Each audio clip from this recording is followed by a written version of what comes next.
عابد کو کہیں گے کہ جاؤ میرے فضل سے جنت میں داخل ہو جاؤ، تو اللہ رب العزت سے یہ شخص، یہ عابد کہے گا کہ اللہ، میں نے جو 500 سال مقبول عبادت کی تھی دنیا کے اندر، اس کا کیا ہوا؟ اللہ رب العزت اس بندے کو، اس عابد کو کہیں گے کہ اگر اپنی عبادت کے اندر آپ کو گھمنڈ ہے، آپ کو یہ ایک احساس ہے کہ میں نے عبادت کی ہے، وہیں کھڑے رہو۔ محشر کے میدان میں بہت زیادہ گرمی ہوگی، سورج بالکل 1.5 گز کے نیزے پہ ہوگا، اتنی گرمی ہوگی تو اس کو پیاس اتنی شدت کی لگے گی۔ فرشتہ جو اس کے سامنے سے، اللہ رب العزت ایک فرشتے کو حکم دیں گے کہ اس کے سامنے سے گزر جاؤ پانی کا گلاس لے کر، اور جب پانی کا گلاس لے کر فرشتہ اس کے سامنے سے گزرے گا تو یہ کہے گا کہ مجھے پانی پلاؤ، مجھے پیاس لگی ہے۔ اللہ رب العزت اس فرشتے کو، یہ فرشتہ کہے گا کہ یہ دنیا نہیں ہے، یہ دار الجزا ہے، دنیا دار العمل تھی، یہ دار الجزا ہے، یہاں آپ کو ایسے پانی نہیں ملے گا۔ یہ شخص کہے گا، یہ عابد کہے گا کہ آپ کو کیا چاہے مجھے بدلا دیجئے، میں دوں گا، لیکن مجھے بہت زیادہ پیاس لگی ہے۔ پھر فرشتہ کہے گا کہ 500 سال جو مقبول عبادت آپ کی ہے وہ دیجئے تو میں آپ کو پلاؤں۔ یہ کہے گا میں آپ کو یہ نہیں دوں گا، میں نہیں دے سکتا، یہ اگر آپ کو دوں گا تو پھر کیا میں دکھاؤں گا اللہ کو؟ تو یہ فرشتہ کہے گا جیسے آپ کی مرضی ہے۔ یہ فرشتہ سامنے سے چلا جائے گا اور دور چلا جائے گا، کچھ دیر کے بعد پھر یہ فرشتہ واپس آئے گا اور اس عابد کے سامنے سے گزر جائے گا۔ پھر یہ عابد اس فرشتے سے کہے گا کہ مجھے پانی پلاؤ، کہے گا آپ کیا دو گے؟ یہ کہیں گے آپ بولے کیا چاہیے؟ پھر سے وہی سوال ہوگا کہ 500 سال کی مقبول عبادت مجھے چاہیے، تو یہ اس ٹائم مجبور ہو جائے گا اور یہ مقبول 500 سال کی عبادت دینے کے لیے تیار ہو جائے گا اور دے گا۔ اللہ رب العزت اس بندے سے کہیں گے کہ یہ تو صرف ایک گلاس کا میں حساب لے رہا ہوں، اور جو آپ نے 500 سال کتنے کٹورے پانی پیے، کتنے گلاس پانی پیے، ان کا حساب ابھی آپ کو بتایا ہے، ان کا حساب ابھی لینے والا ہوں۔ کبھی آپ کہتے ہیں اللہم حاسبنا حسابا یسیرا، یہ دعا کتنی اچھی ہے، اللہ ہمارا جو حساب ہے نا وہ آسانی سے ہے۔ فی الحال تو ہم اللہ سے کہتے ہیں اللہ ہمارا حساب نہیں لینا، ہم حساب کے لائق نہیں، اگر اللہ رب العزت نے ہمارا حساب لیا ہم ناکام ہو جائیں گے، ہم کامیاب نہیں ہوں گے، بہت مشکل ہے ہم پاس نکلیں گے۔ تو خوش نصیب کچھ ہوں گے کہ جو بغیر حساب کے بھی محشر کے میدان میں، آخرت میں، جنت میں داخل ہوں گے۔ تو میرے محترم بزرگوں اور دوستو، دو باتیں، کلمہ طیبہ کا ورد اور استغفار کی کثرت، اس مہینے میں اور باقی مہینوں میں، لیکن خاص کر کے اس مہینے میں لا الہ الا اللہ محمد رسول اللہ صلی اللہ علیہ وسلم۔ اور دوسری بات استغفار، جو توبہ، اللہ سے معافی مانگنا۔ تیسری بات جنت کی طلب، جو ہم پڑھتے ہیں اللہم انی اسألک الجنہ، یا اللہ ہم آپ سے جنت کا سوال کرتے ہیں۔ جنت کا سوال اللہ سے کرنا ہے کہ اللہ ہمیں آخرت میں جنت نصیب فرمانا۔ اصلی جو مقصود ہمارا ہے وہ یہ ہے کہ ہم سارے جنت میں جانے والے بن جائیں، اور اللہم اجرنی من النار، یا اللہ جہنم کی آگ سے بچا۔ تو چار باتیں اس حدیث کے اندر، جب صحابہ نے پوچھا تھا یا رسول اللہ صلی اللہ علیہ وسلم، جب رمضان مبارک کا مہینہ آتا ہے تو ہمیں کیا کرنا چاہیے؟ کہ چار چیزیں، دو چیزیں لا الہ الا اللہ اور استغفار، اور تیسری اور چوتھی چیز جس کے بغیر آپ کو چارہ نہیں ہے، یعنی کہ جنت کی طلب اور جہنم سے پناہ مانگنا۔ یا دوسری طریقے سے بھی ہم مانگتے لا الہ الا اللہ ونستغفر اللہ ونسألک الجنۃ ونعوذ بک من النار، اس میں ساری چیزیں ہیں۔ تو میرے محترم بزرگوں اور دوستو، اللہ رب العزت نے کہ رمضان مبارک کا مہینہ ہمیں دیا ہے، اس میں جو شب قدر ہے، اس شب قدر کی تلاش کے لیے ہمیں جو بھی ابھی ایک رات اور بچی ہے اس کو تلاش کرنا چاہیے۔ کیوں؟ اگر ایک رات مجھے اور آپ کو نصیب ہو گئی، ہو سکتا اللہ نے ہمارا بھلا اسی میں رکھا ہو۔ اللہ رب العزت ہمارے گناہوں کو معاف فرماتے ہیں. کیوں؟ اس کے بغیر ہمیں چارہ نہیں، کیونکہ باقی اعمال تو ہمارے اس لائق نہیں ہے، باقی تو ہمارے عملے ویسے نہیں ہیں کہ اللہ کے نبی صلی اللہ علیہ وسلم کو ہم پیسے کے میدان میں دکھائیں. اگر کل قیامت کے دن ہمارے نبی صلی اللہ علیہ وسلم نے کہا کہ آپ میرے امتی نہیں ہیں، کیوں؟ ہمیں ویسا کرنا پڑے گا کہ جس سے ہمارے نبی بھی راضی ہوں. کل قیامت کے دن ہمارے نبی صلی اللہ علیہ وسلم شکایت کریں گے، وقال الرسول یا ربی ان قوم اتخذوا هذا القرآن مہجورا، اے میرے رب اس میری امت نے، وقال الرسول یا ربی ان قوم اتخذوا، میری قوم نے اس قرآن کو چھوڑا تھا، میری امتیوں نے اس قرآن کو چھوڑا تھا. ہم نے قرآن کریم کو چھوڑ دیا ہے. ہم اگر قرآن کریم کی تلاوت کرتے ہیں، ہم قرآن کریم کا حق ادا نہیں کرتے ہیں. جیسے قرآن کریم کی تلاوت کرنی تھی، جیسے ہمارے نبی صلی اللہ علیہ وسلم نے صحابہ کو سکھایا تھا، اس طریقے سے ہم قرآن کریم کی تلاوت نہیں کرتے ہیں. ہم نے ایک بات یاد رکھی ہے کہ جس شخص نے بچپن میں قرآن نہیں سیکھا، قرآن کریم کے اوپر ہاتھ پھیرنا، اگرچہ حدیث کے اندر اس کی بھی اجازت نہیں ہے اس شخص کے لیے تھا کہ جو پڑھ نہیں سکتا تھا، کوشش کرنے کے باوجود تو وہ ہر ایک لفظ کے اوپر ایسے انگلی پھیرے تو چلائے ایسے. لیکن میری بات یہ میری عقل سے باہر یہ بات کہ نوجوان چھوٹے قرآن کریم کو کیوں نہیں سیکھ سکتے، جبکہ دنیا کی ساری چیزیں سیکھنے کے لیے تیار ہیں. چھوڑنے کا مطلب یہی ہے کہ قرآن کریم کو چھوڑنا ایک یہ ہو گیا کہ اس کو اس طریقے پہ نہیں پڑھنا جیسے تعلیمات اللہ کے نبی صلی اللہ علیہ وسلم نے صحابہ کے سامنے رکھی تھی، جو قرآن کریم کا حق تھا، تجوید کے ساتھ، ترتیل کے ساتھ، قرآن کریم کا معنی اس کے ساتھ، پھر تفسیر، باقی چیزیں. لیکن آج کا مسلمان میں اور آپ، ہم قرآن کریم کھولنے کے لیے تیار نہیں. ہم نے قرآن کریم کے لیے ضرور 10,000 کا 20,000 کی الماری گھر میں لگا دی. اس کو سجانے کے لیے ہم نے قرآن کریم کو اگر ہم دیکھیں تو گرد و غبار قرآن کریم کے اوپر ہوتا ہے. ہاں حد الوسع کوشش کرتے ہیں کہ رمضان مبارک میں ہم قرآن کو کھولتے ہیں.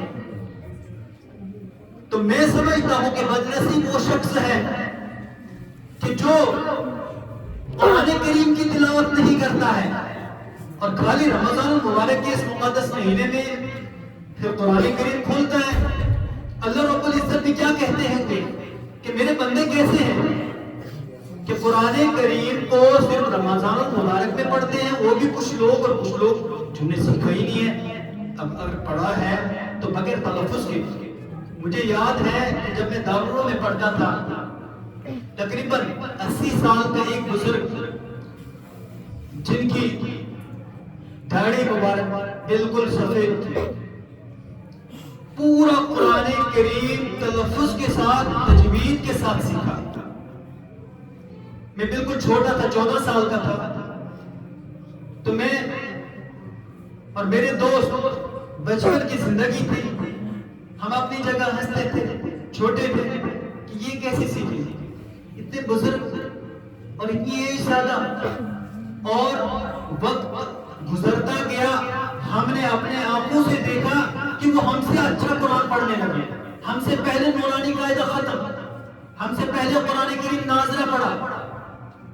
ہم ابھی وہی تھے اور وہ آگے چلے گئے. اللہ رب العزت نے قرآن کریم کے اندر تاثیر رکھی ہے. قرآن کریم جلدی یاد ہوتا ہے.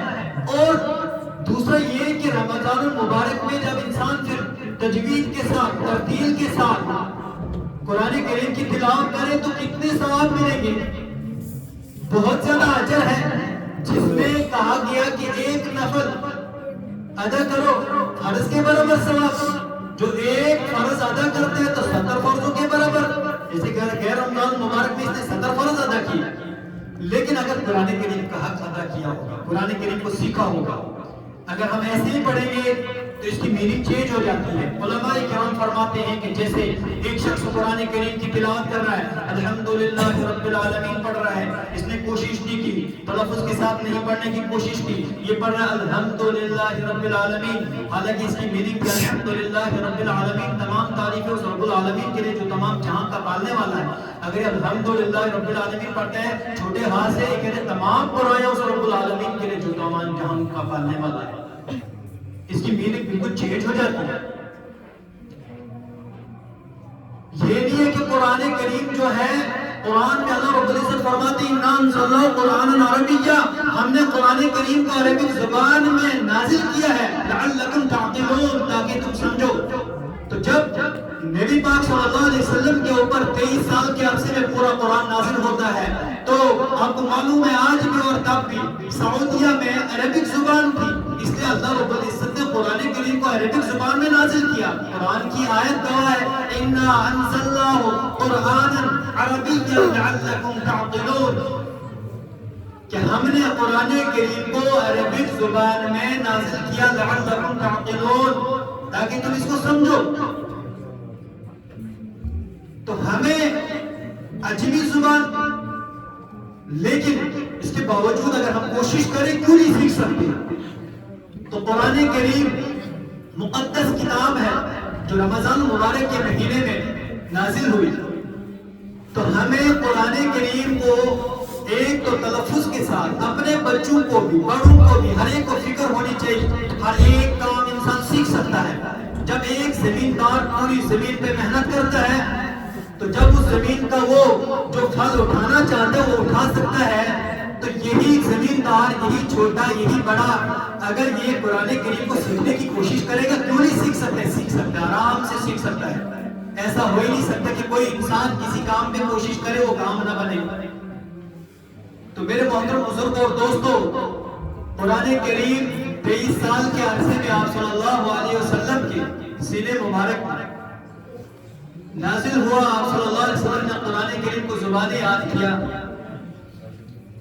تو کتنے خوش نصیب وہ لوگ ہیں کہ جنہوں نے تراویح میں مکمل قرآن کریم سنا، خوش قسمت ہے وہ لوگ، کتنے اجر و ثواب ان کو ملے ہوں گے۔ 6666 آیات کی تلاوت ہوئی، اور پھر رکوع، سجود، باقی چیزیں اس کے اندر، دعا، تسبیحات، تو ایک شخص نے کتنا کمایا ہوگا، بشرطے کہ اس کی نیت صحیح ہو، ریاکاری کے لیے اس نے عمل نہ کیا ہو۔ صحابہ نے پوچھا یا رسول اللہ صلی اللہ علیہ وسلم، اس رات میں کس کس کی مغفرت نہیں ہوتی؟ 4 چیزوں کے بارے میں بتلایا گیا ہے۔ نمبر 1، شرک کرنے والے کی شب قدر میں معافی نہیں ہوتی۔ جس نے شرک کیا، شرک ہوتا ہے اللہ کے ساتھ، جیسے میں کہوں کہ اللہ بھی دیتا ہے، کوئی اور بھی دیتا ہے، اللہ بھی سنتا ہے میری دعا، کوئی اور بھی سنتا ہے، اللہ بھی مجھے رزق دیتا ہے، کوئی اور بھی دیتا ہے، اللہ بڑا ہے اور بھی کوئی، نعوذ باللہ، اور بھی کوئی بڑا ہے، اس سے کہتے ہیں شرک۔ شرک کرنے والے کی اس رات میں مغفرت نہیں ہوتی۔ قرآن نے کہا ان الشرک لظلم عظیم، شرک سب سے بڑی چیز ہے، شرک سب سے بڑا گناہ ہے، سب سے بڑا۔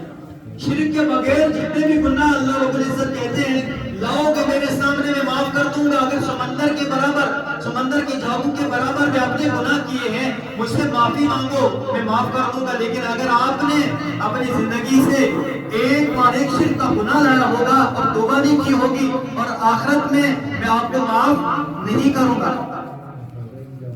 شرک کرنے والے کی اس مبارک رات شب قدر میں بھی مغفرت نہیں ہوتی ہے۔ نمبر 2، شراب پینے والا، جو شخص شراب کا عادی ہو، شراب پینے والے شخص اس رات میں معافی نہیں ہوتی، اس کو اللہ رب العزت معاف نہیں کرنا چاہیے کتنا بھی یہ کیا کرے۔ ہاں یہ ہے کہ اگر شراب پینے والا سچے دل سے توبہ کرے، اس کی استغفار کے ذریعے اللہ سے گڑ گڑا کر مانگے، اللہ نے اس کی توبہ قبول کر لی، پھر اس کی معافی ہوگی۔ ورنہ اگر اس نے شراب پینا نہیں چھوڑ دیا، آپ کو یاد ہوگا تواریخ میں پڑھا ہوگا کہ جب شراب کے جو احکام، یعنی اس کے اوپر پہلے صحابہ بھی پیتے تھے اس دور میں، ابھی اللہ رب العزت نے وہ حکم نازل نہیں فرمایا تھا کہ یہ جو شراب جو ہے یہ حرام ہے۔ تو جب صحابہ نے نبی پاک صلی اللہ علیہ وسلم کی زبان سے سنا کہ شراب حرام ہو گیا، تو کہتے ہیں کہ وہاں مکہ اور مدینہ میں اتنا شراب صحابہ کے پاس تھا کہ جب انہوں نے اس کو پھینک دیا، نالیاں بہنے لگی شراب کی۔ صحابہ کوئی بھی کام سنتے تھے نا، کوئی بھی بات، کوئی بھی حکم نازل ہوتا تھا، وہ عمل فوراً عمل کرتے تھے اس پہ۔ میری اور آپ کی طرح نہیں سوچتے تھے، ہم کسی نیک کام کے بارے میں پہلے سوچتے ہیں، پہلے ایک ہفتہ، 10 دن، 1 گھنٹہ، 1 منٹ ہم یہ سوچتے ہیں کہ یہ نیک کام یا یہ برا کام، اس سے میں باز آ جاؤں یا نہیں، کسی بھی کام۔ لیکن صحابہ جب کوئی بھی حکم سنتے تھے نبی صلی اللہ علیہ وسلم کی زبان سے، فوراً عمل کرتے تھے۔ ہمیں پہلے سوچنے میں یہ 1 ہفتہ ضائع ہو جاتا ہے، یہ کام کروں یا نہ کروں۔ تو شراب پینے والے کی اس رات میں مغفرت نہیں ہوتی ہے۔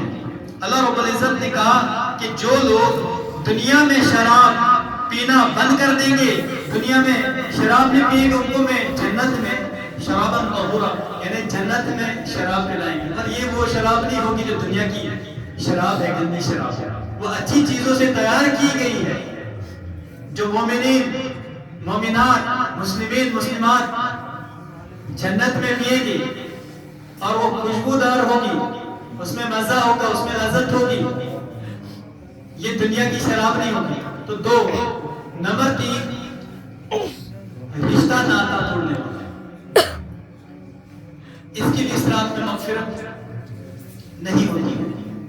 ایک مسلمان کے ذمہ یہ نہیں ہے کہ کسی بھی کام میں کوئی رشتہ اس کے ساتھ ہو کہ وہ توڑے اسے بغیر کسی وجوہات کے۔ ہاں تو وہ کہ اگر کسی انسان نے کوئی غلطی کی تو حب للہ والبغض للہ یہ کرتا کہ محبت بھی اللہ کی رضا کے لیے کرے اور بغض بھی اللہ کی رضا کے لیے۔ لیکن بات اس طرح ہے کہ چھوٹی چھوٹی باتوں پہ رشتے ہم لوگ توڑ دیتے ہیں۔ ہمسایہ کی محبت سے دور، ہمدردی سے دور۔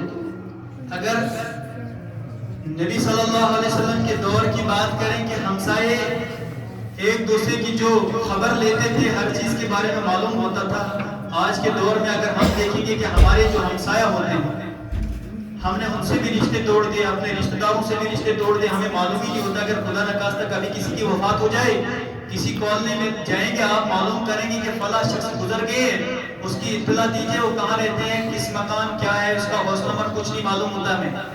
چھوٹے بھی ہو سکتے ہیں، بڑے بھی ہو سکتے ہیں، جو اس کام کو اس پہ عمل کریں گے ان کا نام اس میں نہیں ہوگا۔